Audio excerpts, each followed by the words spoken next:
Hay operaciones que se diseñan para capturar criminales. Y hay operaciones que se diseñan para que el mundo entienda que México ya no será refugio seguro para nadie que haya envenenado comunidades enteras. Durante 2025 coordiné personalmente la operación de extradición más grande y compleja en la historia reciente de este país. 55 líderes y altos mandos del narcotráfico trasladados hacia prisiones de Estados Unidos en 2 fases ejecutadas entre febrero y agosto. Operación que requirió tomar control de más de una docena de centros penitenciarios, sustituir directores y custodios, rotar proveedores de alimentos para evitar envenenamientos, implementar sistemas de monitoreo avanzados, aislar presos clave, modificar rutinas completas y establecer búnker secreto en Ciudad de México con pared llena de pantallas desde donde monitoreamos simultáneamente cada movimiento, cada comunicación, cada riesgo durante semanas previas a traslados.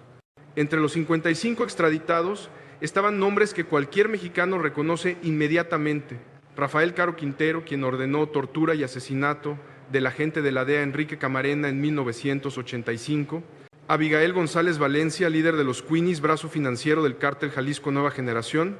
Y Servando Gómez Martínez Latuta, ex líder de los Caballeros Templarios, cuyo caso fue particularmente vigilado con intervención de comunicaciones, revisión de movimientos bancarios y supervisión de cada contacto de su entorno familiar para evitar que sus redes intentaran organizar fuga o sabotaje. El proceso fue tan delicado que la preocupación real de que grupos criminales buscaran envenenar a internos para impedir su envío y evitar que revelaran información operativa nos obligó a sustituir empresa encargada de alimentos en múltiples penales,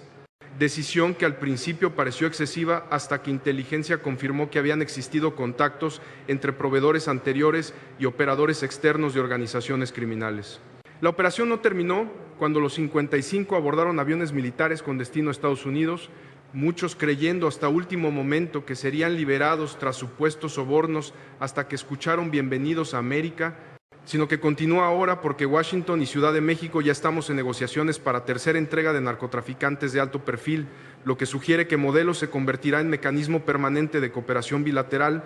demostrando que quien envenena a México enfrentará justicia estadounidense, donde sentencias son medidas en décadas, no en años, y donde no existe posibilidad de fuga mediante túneles o sobornos. La decisión de ejecutar extradición masiva de 55 objetivos de alto valor no fue tomada a la ligera, sino como resultado de análisis estratégico sobre cómo grupos criminales habían logrado mantener control de sus organizaciones, incluso desde prisiones federales mexicanas, mediante corrupción de custodios, comunicación con operadores externos y capacidad de ordenar violencia desde sus celdas.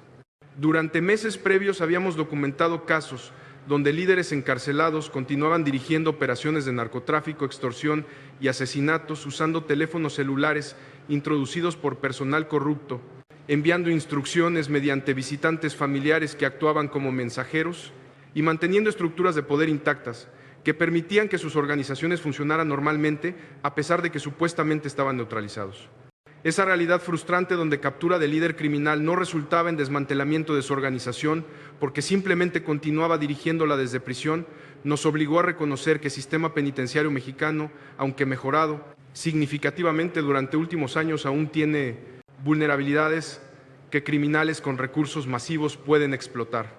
La extradición a Estados Unidos elimina esa vulnerabilidad, porque prisiones estadounidenses de máxima seguridad, donde estos 55 están ahora recluidos, operan bajo protocolos que hacen virtualmente imposible comunicación con exterior sin visitas de contacto,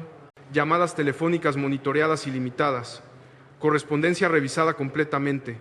aislamiento en celdas individuales 23 horas diarias y nivel de vigilancia que simplemente no es replicable en México con recursos disponibles. Esa diferencia en condiciones de reclusión significa que el líder de cártel, que en prisión mexicana podría mantener control de su organización, en prisión estadounidense está efectivamente desconectado, incapaz de dar órdenes, incapaz de mantener autoridad, situación que acelera desintegración de estructura criminal que dependía de su liderazgo. Por eso extradición no es solo castigo, sino herramienta estratégica de desarticulación que complementa capturas con neutralización real y sostenida. La logística de mover 55 prisioneros de alto valor en 2 fases separadas requirió planeación que comenzó meses antes de primer traslado con identificación de todos los centros penitenciarios donde objetivos estaban, recluidos y evaluación de nivel de riesgo en cada instalación. Muchos de estos 55 estaban en Penal del Altiplano, instalación de máxima seguridad que teóricamente debería ser más segura del país, pero que demostró vulnerabilidades cuando Joaquín El Chapo Guzmán escapó mediante túnel en 2015, evidenciando que ninguna prisión mexicana puede considerarse completamente segura cuando criminal tiene recursos para construir infraestructura de fuga elaborada. Otros objetivos estaban distribuidos en penales federales en diferentes estados, situación que complicaba coordinación, pero que también significaba que debíamos asegurar múltiples instalaciones simultáneamente para evitar que información sobre operación en un penal alertara a cómplices en otros. La primera decisión estratégica fue reemplazo masivo de custodios y directivos en todas las prisiones relevantes, eliminando cualquier persona que hubiera tenido contacto prolongado con prisioneros de alto valor y que por lo tanto podría haber sido comprometida mediante sobornos o amenazas. Ese reemplazo se ejecutó repentinamente sin aviso previo para evitar que personal saliente pudiera alertar a organizaciones criminales sobre cambios inminentes, y nuevo personal fue seleccionado específicamente de elementos sin conexiones a regiones donde cárteles operan, reduciendo probabilidad de que tuvieran vínculos previos con grupos criminales. Simultáneamente sustituimos directores de penales, instalando comandantes con experiencia en operaciones de alto riesgo y con lealtad probada, personas que entendían que estaban participando en operación de importancia nacional y que cualquier falla de seguridad tendría consecuencias graves para sus carreras y potencialmente para la seguridad del país. La preocupación sobre intentos de envenenamiento surgió de análisis de inteligencia que identificó comunicaciones entre operadores de cárteles discutiendo posibilidad de eliminar a líderes encarcelados antes de que pudieran ser extraditados para evitar que cooperaran con autoridades estadounidenses, revelando información sobre estructura financiera, rutas de tráfico y nombres de funcionarios corruptos. Esas comunicaciones, aunque no especificaban método exacto de ejecución, mencionaban acceso a personal de servicios dentro de prisiones, sugiriendo que podrían intentar usar proveedores de alimentos o personal médico como vectores para introducir sustancias letales. La decisión de sustituir empresa encargada de alimentos en múltiples penales fue controvertida porque implicaba romper contratos existentes y establecer nuevos proveedores en tiempo récord, pero análisis de riesgo concluyó que era necesaria porque habíamos identificado que empresa anterior tenía empleados con vínculos familiares a regiones controladas por cárteles, creando vulnerabilidad potencial. Nueva empresa fue seleccionada mediante proceso acelerado con verificación exhaustiva de antecedentes de todos sus empleados y con protocolos adicionales donde alimentos destinados a 55 objetivos eran preparados, separadamente supervisados directamente por personal de seguridad y probados antes de ser entregados a prisioneros. Esos protocolos, aunque parecían extremos, eran justificados por valor de inteligencia que estos 55 poseían. Rafael Caro Quintero había operado durante décadas y conocía detalles sobre corrupción histórica que podría implicar a figuras que aún están activas. Abigail González Valencia manejaba finanzas de operación criminal multimillonaria y conocía mecanismos de lavado de dinero que involucran bancos y empresas legítimas. Y Servando Gómez Martínez Latuta había construido relaciones con políticos y empresarios en Michoacán que facilitaron control territorial de los caballeros templarios. Muerte de cualquiera de estos 55 antes de extradición habría representado pérdida de información crítica y habría enviado mensaje de que México no puede proteger testigos potenciales, desalentando cooperación futura.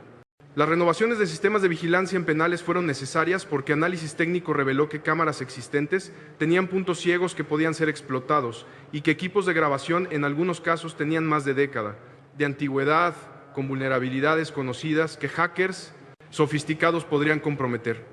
Instalamos cámaras de alta definición con capacidad de visión nocturna en cada pasillo, cada celda, cada área común, eliminando completamente puntos ciegos, y todos los sistemas fueron conectados a servidores seguros con encriptación que prevenía acceso no autorizado o manipulación de grabaciones. Esta inversión en tecnología de vigilancia, aunque costosa,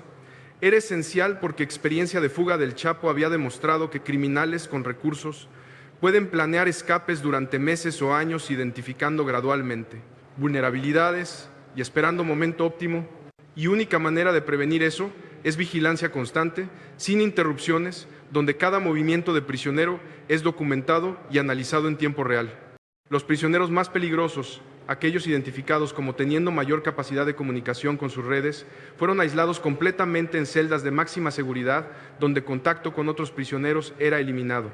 Visitas familiares fueron suspendidas temporalmente y reemplazadas por videoconferencias monitoreadas, y cualquier correspondencia entrante o saliente era revisada palabra por analistas entrenados en detectar comunicaciones codificadas.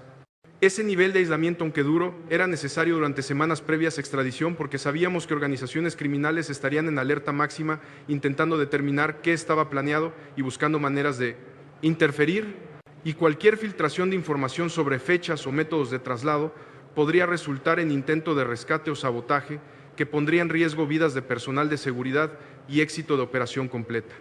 El búnker secreto establecido en Ciudad de México para coordinar operación fue instalación temporal pero sofisticada, ubicada en edificio de gobierno, cuya dirección exacta permanece clasificada por razones de seguridad operacional.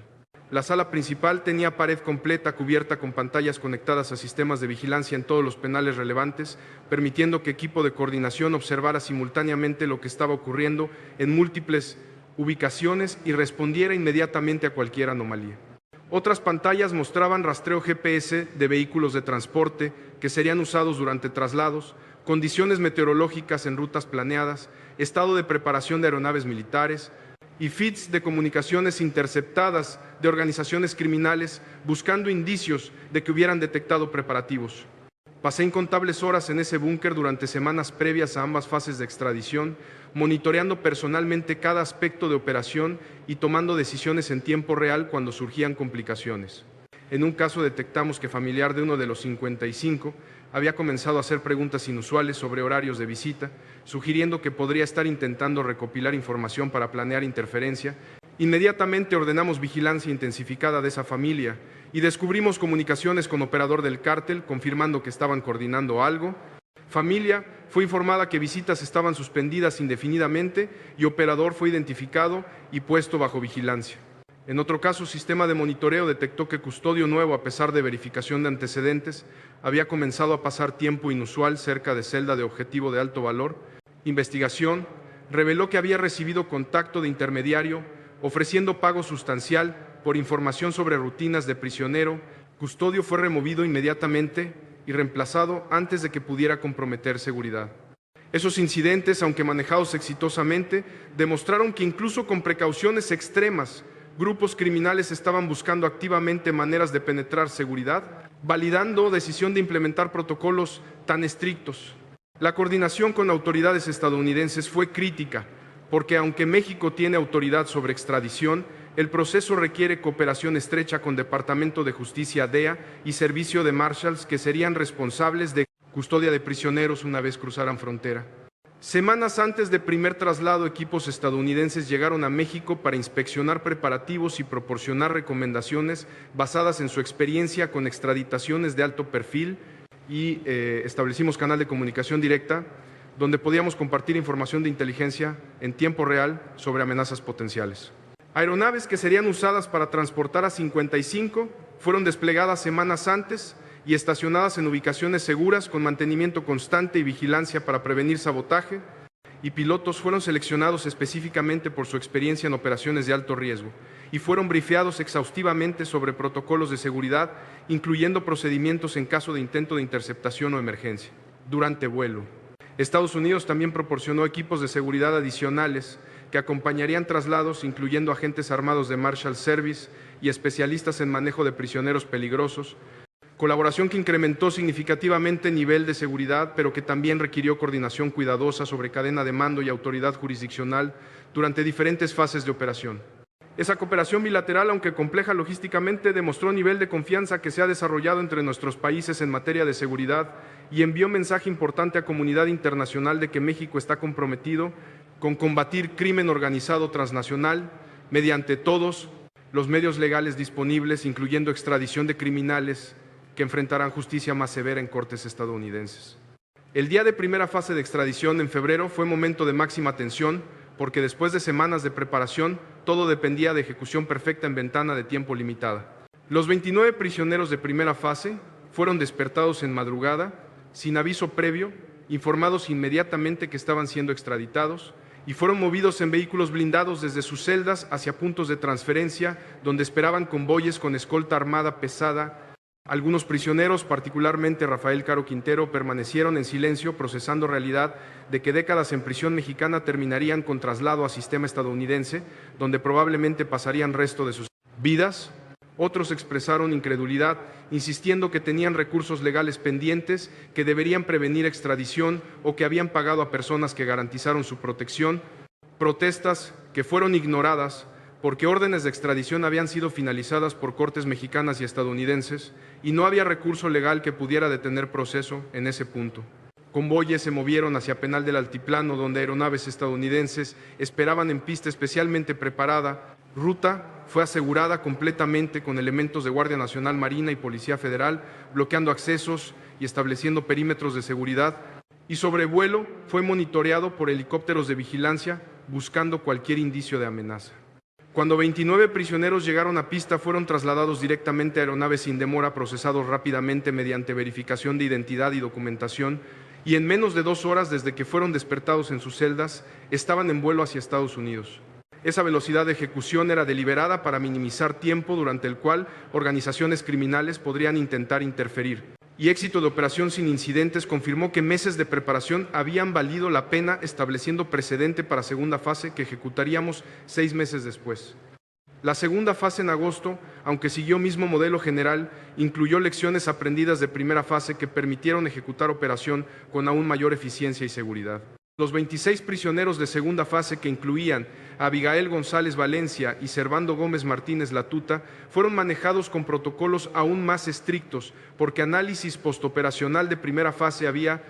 identificado algunos puntos donde seguridad podría ser mejorada. Tiempos de transferencia fueron reducidos aún más mediante mejor coordinación entre equipos. Rutas fueron variadas para prevenir que organizaciones criminales pudieran anticipar patrones, y comunicaciones fueron encriptadas con nivel aún más alto para prevenir intercepción. El caso de Latuta fue particularmente complejo porque inteligencia había detectado que su familia estaba siendo presionada por remanentes de los caballeros templarios para intentar algún tipo de interferencia. Ordenamos vigilancia intensiva de todos sus familiares cercanos, monitoreando llamadas telefónicas, movimientos financieros y contactos personales. Y cuando detectamos que uno de sus hijos había comenzado a reunirse con personas vinculadas a crimen organizado, lo confrontamos directamente, advirtiendo que cualquier intento de interferir con extradición resultaría en cargos criminales, adicionales para toda la familia. Esa presión funcionó porque detectamos que comunicaciones cesaron y familia se distanció de contactos criminales, permitiendo que extradición de Latuta procediera sin complicaciones. Cuando fue despertado en madrugada del 12 de agosto, informado de su traslado y movido mediante mismo proceso que habíamos perfeccionado en febrero. Su reacción fue resignación más que sorpresa, sugiriendo que a pesar de esperanzas de que conexiones políticas lo protegerían, había comprendido eventualmente que extradición era inevitable, y cuando abordó aeronave militar que lo llevaría a Estados Unidos, su última declaración grabada fue lamento sobre no haber dejado vida criminal cuando tuvo oportunidad décadas antes, reconocimiento tardío que ojalá más personas involucradas en crimen organizado hicieran antes de que sea demasiado tarde. El impacto de extradición de 55 líderes sobre operaciones de sus respectivas organizaciones criminales ha sido significativo y medible, aunque no total, porque crimen organizado tiene capacidad de adaptación y regeneración que significa que nuevos líderes eventualmente emergen. En caso de Cártel Jalisco Nueva Generación, extradición de Abigail González Valencia, quien manejaba operaciones financieras mediante red compleja de empresas fachada y cuentas bancarias internacionales, causó disrupción significativa en capacidad de lavar dinero y mover recursos, situación que ha sido explotada mediante congelamiento de cuentas y decomiso de propiedades, que identificamos mediante información que González Valencia está proporcionando a autoridades estadounidenses como parte de posible acuerdo de cooperación. En caso de los Caballeros Templarios, organización que ya estaba debilitada, significativamente extradición de Latuta representó golpe final, que aceleró desintegración completa de estructura que alguna vez controló territorio extenso en Michoacán mediante combinación de violencia y cooptación de comunidades, pero reconozco honestamente que extradición no elimina organizaciones criminales, sino que las debilita temporalmente, creando oportunidad para que autoridades mexicanas continúen presión mediante operativos adicionales, capturas de mandos, medios y desmantelamiento de infraestructura financiera y logística. Trabajo que requiere esfuerzo sostenido durante meses y años, no solo operación espectacular única. Por eso, coordinación con Estados Unidos no termina con extradición, sino que continúa mediante intercambio de inteligencia que prisioneros proporcionan durante interrogatorios en prisiones estadounidenses, información que estamos usando activamente para identificar nuevos objetivos, localizar activos ocultos y comprender mejor cómo estas organizaciones operan y se adaptan. Las negociaciones para tercera fase de extradiciones que ya están en curso con gobierno de Estados Unidos se enfocan en identificar siguiente grupo de líderes de alto valor cuya extradición tendría máximo impacto estratégico sobre capacidades de cárteles. Estamos usando criterios específicos para selección, nivel de violencia que individuo ha ordenado o perpetrado personalmente, cantidad de drogas que ha traficado hacia Estados Unidos, grado de corrupción de funcionarios mexicanos que ha facilitado y valor de inteligencia que posee sobre operaciones criminales más amplias. Esos criterios aseguran que estamos priorizando casos donde extradición no solo castiga criminal, sino que también proporciona beneficio estratégico mediante desarticulación de redes y obtención de información que puede ser usada contra otros objetivos. El modelo que hemos establecido con primeras dos fases ha demostrado ser replicable y sostenible, sugiriendo que extradiciones masivas pueden convertirse en herramienta regular, no evento extraordinario, cambio de paradigma que envía mensaje claro a cualquier persona involucrada en crimen organizado de que México ya no será refugio, donde pueden operar con impunidad, sabiendo que incluso si eventualmente son capturados sistema judicial mexicano,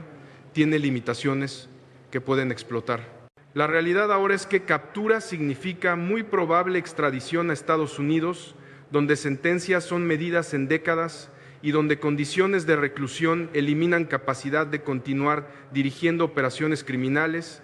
ecuación que cambia cálculo de riesgo versus recompensa que individuos hacen cuando consideran involucrarse en narcotráfico. A los 55 que ahora están en prisiones de máxima seguridad estadounidenses enfrentando décadas o vida en reclusión, les digo que tuvieron múltiples oportunidades de elegir camino diferente, pero consistentemente eligieron violencia, corrupción y destrucción de comunidades mexicanas, mediante envenenamiento con drogas que matan a jóvenes y mediante terror que desplaza familias enteras. A Rafael Caro Quintero le digo que 35 años como fugitivo no borraron responsabilidad por tortura y asesinato de agente Camarena y que justicia, aunque demorada, eventualmente llega. A Abigail González Valencia le digo que imperio financiero construido mediante lavado de miles de millones de dólares generados por venta de drogas que destruyeron vidas está siendo desmantelado cuenta por cuenta, propiedad por propiedad. Y a Servando Gómez Martínez Latuta le digo que discurso de justicia social que usó para justificar control territorial de los caballeros templarios mientras extorsionaba a agricultores y empresarios fue expuesto como hipocresía que nadie en Michoacán lamenta su partida. A las organizaciones criminales que observan extradiciones y calculan si vale la pena riesgo, les digo que matemática ha cambiado fundamentalmente. Antes podían operar sabiendo que incluso si capturados enfrentarían años en prisión mexicana desde donde posiblemente podrían continuar dirigiendo operaciones o eventualmente escapar. Ahora deben operar sabiendo que captura muy probablemente significa extradición a Estados Unidos, donde pasarán décadas en aislamiento total, sin capacidad de comunicación, sin posibilidad de fuga, sin esperanza realista de libertad antes de vejez o muerte. Y a ciudadanos mexicanos que sufren violencia y corrupción generada por crimen organizado, les digo que operación de extradición de 55 líderes demuestra que cooperación bilateral con Estados Unidos está funcionando efectivamente y que compromiso de combatir narcotráfico mediante todos los medios legales disponibles es real y sostenido, no retórica política vacía.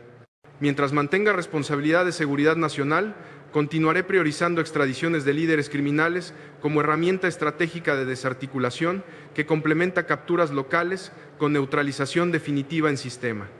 judicial estadounidense, donde no existe impunidad que dinero o violencia puedan comprar. La cooperación de inteligencia que varios de los 55 extraditados han comenzado a proporcionar a autoridades estadounidenses está generando información de valor extraordinario que estamos usando activamente para identificar nuevos objetivos y desmantelar redes criminales que operaban bajo radar porque sus líderes habían logrado mantener perfil bajo. En particular, Abigail González Valencia, quien enfrentaba sentencia potencial de cadena perpetua, calculó que cooperación podría resultar en reducción significativa y ha proporcionado detalles exhaustivos sobre estructura financiera de los Juinis y del cártel Jalisco Nueva Generación, incluyendo nombres de prestanombres que controlan propiedades y negocios legítimos, ubicaciones de cuentas bancarias en múltiples países y métodos específicos que usan para lavar dinero mediante transacciones aparentemente legítimas. Esa información nos ha permitido coordinar con autoridades financieras mexicanas y estadounidenses para congelar cuentas que suman cientos de millones de dólares y para iniciar procedimientos de extinción de dominio contra propiedades que incluyen ranchos, haciendas, desarrollos inmobiliarios y negocios comerciales, cuyo valor total es estimado en más de $1,000 millones. Otros extraditados, aunque inicialmente resistentes a cooperar, están comenzando a reconsiderar cuando comprenden realidad de décadas en aislamiento en prisiones estadounidenses, donde condiciones son significativamente más duras que en México y donde no existe posibilidad de soborno o escape que ofrezca esperanza de libertad. Esa información de inteligencia fluye constantemente desde prisiones estadounidenses mediante canales seguros establecidos específicamente para este propósito. Y analistas en México y Estados Unidos trabajan conjuntamente para verificar datos, cruzar referencias y desarrollar casos sólidos contra nuevos objetivos que serán arrestados en operativos futuros. El valor de esa inteligencia no puede ser subestimado porque proviene de personas que operaron en niveles más altos de organizaciones criminales y que tienen conocimiento directo de estructuras secretas, operaciones financieras complejas y vínculos con funcionarios corruptos, información que sería virtualmente imposible obtener mediante vigilancia externa o intercepción de comunicaciones, porque las conversaciones más sensibles nunca se registran electrónicamente, sino que se manejan mediante reuniones personales, en ubicaciones seguras. El impacto psicológico de extradiciones masivas sobre líderes que permanecen activos en México ha sido notable y está afectando cálculos estratégicos que hacen sobre cómo operar y qué riesgos están dispuestos a tomar. Intercepción de comunicaciones durante meses posteriores a ambas fases de extradición reveló conversaciones donde líderes de cárteles expresaban preocupación genuina sobre posibilidad de ser próximos en lista, discutían estrategias para reducir perfil público y criminal con esperanza de evitar priorización para extradición y, en algunos casos, consideraban opciones de entrega negociada con garantías de que permanecerían en sistema judicial mexicano en lugar de ser extraditados.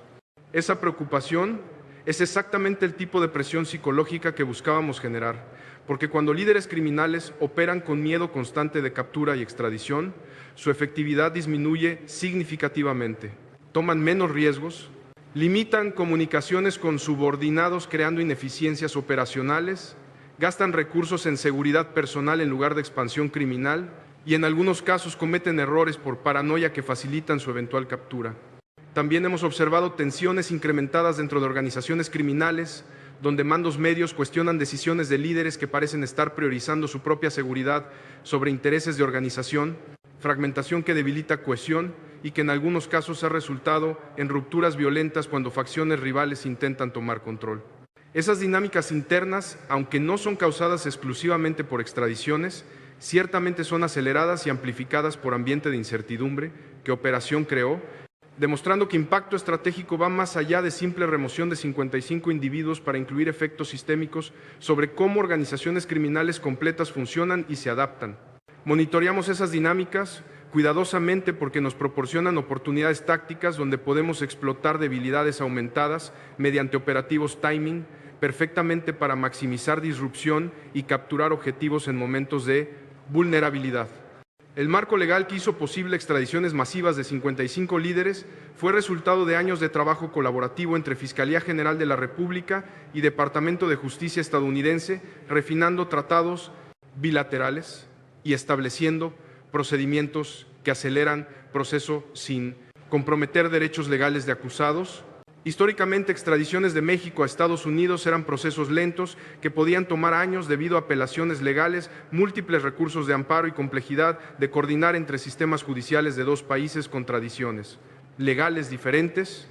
demoras que criminales explotaban mediante abogados caros que presentaban recursos frívolos diseñados únicamente para prolongar proceso, con esperanza de que eventualmente condiciones políticas cambiarían o que testigos clave morirían o desaparecerían haciendo casos menos sólidos. Las reformas implementadas durante últimos años incluyeron límites sobre el número de apelaciones que pueden presentarse, plazos estrictos para resolución de recursos legales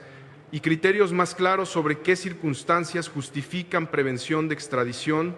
cambios que colectivamente redujeron tiempo promedio de proceso de extradición de varios años a varios meses, en casos donde evidencia es sólida y acusaciones son graves. Esas reformas, aunque controvertidas porque algunos argumentan que reducen protecciones para acusados, fueron balanceadas cuidadosamente para mantener garantías constitucionales fundamentales mientras eliminan tácticas dilatorias, abusivas,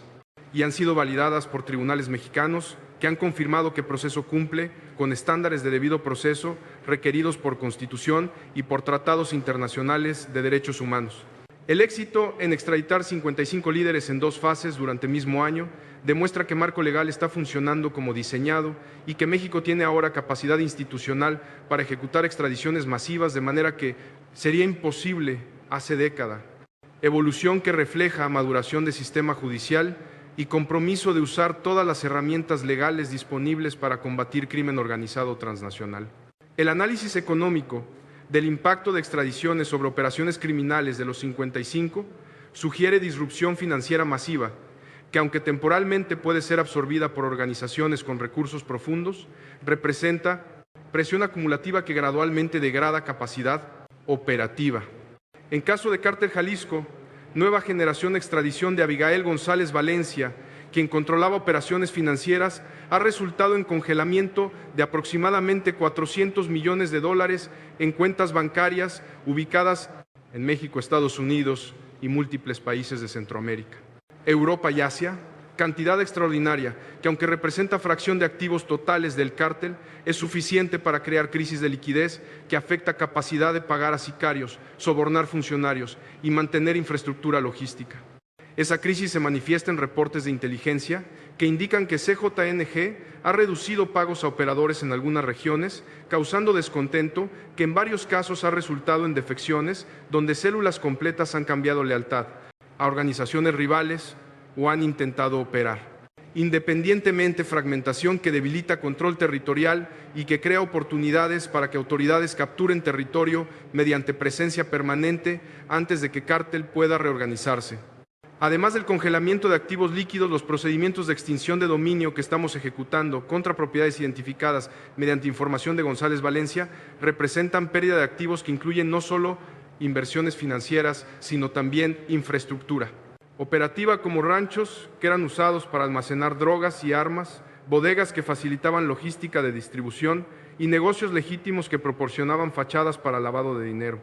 El valor total de propiedades sujetas a extinción de dominio relacionadas con 55 extraditados es estimado en más de $3,000 millones considerando valores de mercado actuales, cifra que, aunque impresionante, debe ser contextualizada reconociendo que el proceso de extinción de dominio toma años y que en algunos casos organizaciones criminales pueden mover activos antes de que puedan ser confiscados, razón por la cual actuamos con urgencia máxima en ejecución de órdenes de congelamiento y decomiso.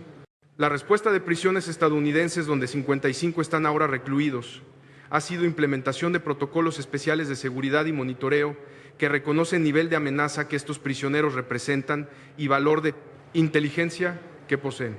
La mayoría están en Metropolitan Detention Center en Brooklyn, Nueva York, instalación de máxima seguridad que ha alojado a algunos de los criminales más peligrosos del mundo, incluyendo a Joaquín El Chapo Guzmán antes de su sentencia, y otros están distribuidos en prisiones de alta seguridad en diferentes estados dependiendo de estatus de sus casos legales y nivel de cooperación con autoridades. Las condiciones de reclusión son dramáticamente diferentes de lo que experimentaban en prisiones mexicanas. Celdas individuales de aproximadamente 2 por 3 metros, donde pasan 23 horas diarias sin contacto con otros prisioneros, 1 hora de ejercicio en área pequeña, completamente cerrada, sin vista al exterior,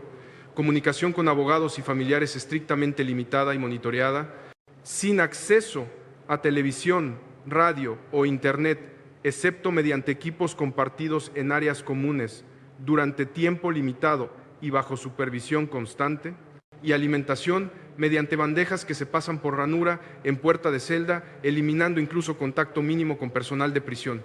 Esas condiciones, aunque criticadas por grupos de derechos humanos como excesivamente duras, son justificadas por autoridades estadounidenses, basándose en nivel de peligrosidad de prisioneros y en necesidad de prevenir comunicación con organizaciones criminales externas que podrían usar información para planear ataques contra testigos fiscales o para coordinar actividades criminales continuas.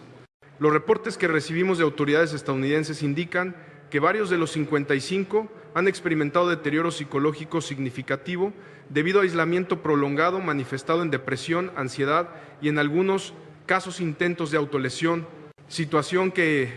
aunque lamentable a nivel humano, es inevitable consecuencia de decisiones que tomaron durante décadas de actividad criminal violenta que causó sufrimiento infinitamente mayor a sus víctimas. La visión estratégica de largo plazo para continuar modelo de extradiciones masivas como herramienta permanente de cooperación bilateral requiere institucionalización de procesos y capacidades que desarrollamos durante operación de Combutraces 55 para que no dependan de voluntad política de administración específica, sino que sean parte permanente de arquitectura de seguridad entre México y Estados Unidos. Estamos trabajando con Fiscalía General de la República para crear unidad especializada dedicada exclusivamente a identificación, procesamiento y ejecución de casos de extradición de alto impacto, unidad que tendrá personal dedicado, incluyendo fiscales especializados en derecho internacional, analistas de inteligencia y coordinadores operacionales que mantendrán comunicación constante con contrapartes estadounidenses. Esa institucionalización asegurará que cuando yo eventualmente deje cargo de secretario capacidad de ejecutar extradiciones masivas, no se perderá, sino que continuará como función permanente de gobierno, garantizando continuidad, que es esencial para mantener presión sobre crimen organizado a través de múltiples administraciones. También estamos desarrollando protocolos estandarizados para cada fase de proceso de extradición, desde identificación inicial de objetivo hasta ejecución de traslado basados en lecciones aprendidas de operación de 55,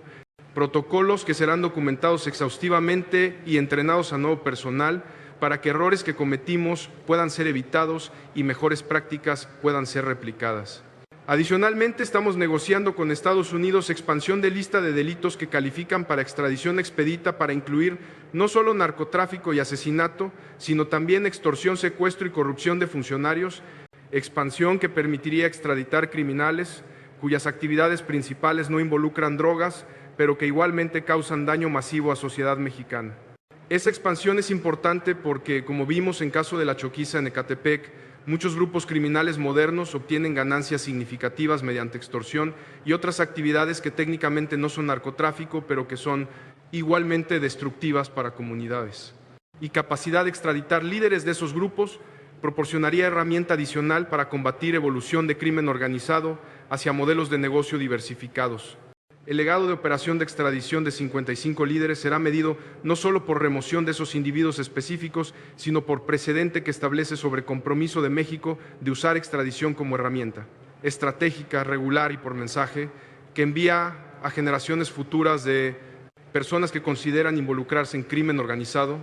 a los jóvenes en comunidades vulnerables que ven narcotráfico como única opción de movilidad económica. Les digo que Historia de 55 demuestra que camino criminal inevitablemente termina en muerte, captura o extradición a prisión extranjera, donde pasarán décadas en aislamiento completo, sin familia, sin contacto humano,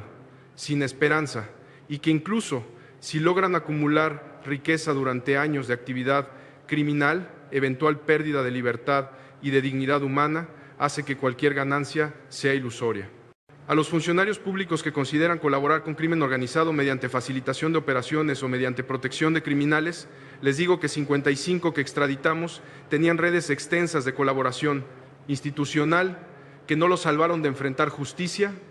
y que información que varios están proporcionando está revelando nombres de funcionarios corruptos que también enfrentarán consecuencias, incluyendo potencial extradición, si evidencia demuestra que sus acciones facilitaron tráfico de drogas hacia Estados Unidos,